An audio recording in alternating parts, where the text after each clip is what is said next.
আব্দুল্লাহ ইবনে মাসউদ রাদিয়াল্লাহু তাআলা আনহু থেকে বর্ণিত, তিনি বলেন, আমি রাসূলুল্লাহ সাল্লাল্লাহু আলাইহি ওয়াসাল্লামকে জিজ্ঞাসা করলাম, হে আল্লাহর রাসূল, আল্লাহ তাআলার নিকট কোন আমলটি সবচেয়ে বেশি প্রিয়? নবীজি সাল্লাল্লাহু আলাইহি ওয়াসাল্লাম তিনি বলেন, সময় মতো নামাজ আদায় করা আল্লাহ তাআলার কাছে সমস্ত ইবাদতের মধ্যে বেশি পছন্দনীয় ইবাদত।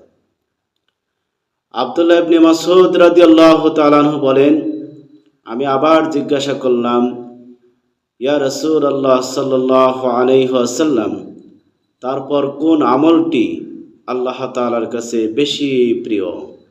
নবীজি সাল্লাল্লাহু আলাইহি ওয়াসাল্লাম বললেন, পিতা মাতার প্রতি সৎ ব্যবহার করা, মাতা পিতার প্রতি ইহসান করা।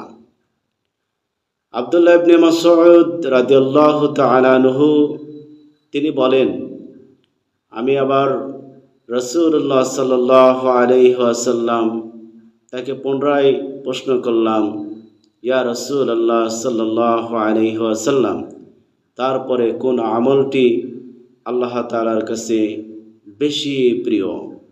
নবীজি সাল্লাল্লাহু আলাইহি ওয়াসাল্লাম বললেন, আল্লাহ তাআলার রাস্তায় জিহাদ করা। রেফারেন্স সহিহ বুখারী 527 নম্বর হাদিস। আমরা যে হাদিসটি শুনলাম,